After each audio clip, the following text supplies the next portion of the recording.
জাতীয় সড়কে সারি দিয়ে দাঁড়িয়ে গেল লরি। আজ থেকে 72 ঘন্টার ট্রাক ধর্মঘট। Federation of west Bengal truck operators অ্যাসোসিয়েশনের ডাকে আজ থেকে শুরু হলো ট্রাক ধর্মঘট ঝাড়গ্রাম সহ পশ্চিমবঙ্গ জুড়ে। শুধুমাত্র ঝাড়গ্রাম জেলা নয়, পশ্চিমবঙ্গের একাধিক জায়গায় এই ধর্মঘট চলছে বলে জানা যাচ্ছে। জেলার বিভিন্ন রাজ্য জাতীয় সড়কের ওপর সারিবদ্ধভাবে দাঁড়িয়ে আছে মালবাহী ট্রাক। ঝাড়গ্রাম জেলার কলকাতা মুম্বাই জাতীয় সড়কে সারি দিয়ে দাঁড়িয়ে রয়েছে লরি। ট্রাক সংগঠনের মালিকরা ঝাড়গ্রামের গজাশিমুল এলাকায় উপস্থিত হয়ে ধর্মঘটে সামিল হয়েছেন। জানা যায় মোট 7 দফা দাবি নিয়ে এই ট্রাক ধর্মঘট। মোট 3 দিন চলবে এই ট্রাক ধর্মঘট। আজ তার প্রথম দিন। ট্রাক ধর্মঘটের ফলে রাজ্য সড়কগুলিতে দেখা দিয়েছে তীব্র যানজট।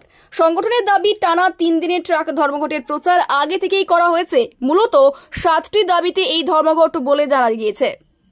আমাদের রাজ্য সংগঠন federation of west Bengal truck operators association সারা রাজ্যব্যাপী 72 ঘন্টা ধর্মঘটের ডাক দিয়েছে। তারই অঙ্গ হিসাবে ঝাড়গ্রাম জেলায় আমরা সমস্ত মালিকরা একত্রিত হয়ে আমরা এই গজাশিমুল প্রান্তে জাতীয় সড়কের উপর কলকাতা মুম্বাই জাতীয় সড়ক, এই সড়ক আমরা ধর্মঘটে নেমেছি। আমরা নিজ নিজ মালিকরা নিজ নিজ গাড়ি এখানে দাঁড় করিয়েছি এবং সাথে আমাদের সহযোগী যে মালিক বন্ধুরা যারা প্রতি পদে পদে বঞ্চিত শোষিত হচ্ছে, বিশেষ করে প্রশাসনের দ্বারা। আজকে প্রশাসন আমাদেরকে শোষণ করছে।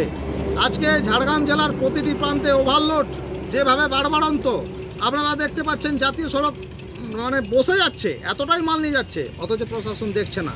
এছাড়াও আজকে সরকার যেভাবে ওজনের নাম করে 236 টাকা তুলছে, এই টাকাটা আমরা মানছি না। এবং আমরা গত বুধবারই এই ঝাড়গ্রামে এই অদূর প্রান্তে 5 কিলোমিটার দূরে এই কাঁটাটা যাতে উঠে তার জন্য প্রতিবাদ করেছি, কিন্তু এখনও পর্যন্ত শুরু হয়নি। এটাও আমরা সার্বিক দাবি রেখেছি। এছাড়াও আমাদের রাস্তাঘাটে চলতে গিয়ে যেভাবে পুলিশি হ্যারাসমেন্টের সমস্যায় পড়ছি আমরা, সেটা ড্রাইভার হেল্পার থেকে আরম্ভ করে আমরা গাড়ি মালিক প্রত্যেকেই ফেস করছি। আজকে অনলাইন কেসের নাম করে আমাদেরকে টাকা চাওয়া হচ্ছে। সিভিক পুলিশরা আজকে আইপিএস অফিসারের মতো আচরণ করছে, যেন কি বলবো, আমরা ট্রাকটা কিনে মহা ভুল করে ফেলেছি। ট্রাককে আমাদের রাস্তায় চলতে পারছি না, প্রতি পদে আমরা শোষিত বঞ্চিত হচ্ছি। আমরা চাই এর একটা শুরু হওয়ার জন্য।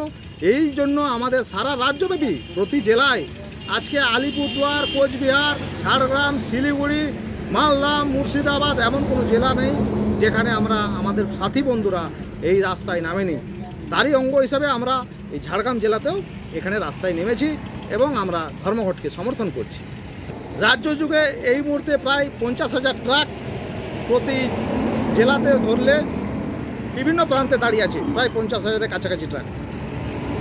দাবি দেওয়া যদি আমাদের পূরণ না হয়, তাহলে আমরা অদূর ভবিষ্যতে এই 72 ঘন্টা বন্ধ কন্টিনিউ করলাম এবং পুজোর আগে আমাদের আবার লাগাতার ধর্মঘটের দিকে যাব, যদি না আমাদের দাবি মানে।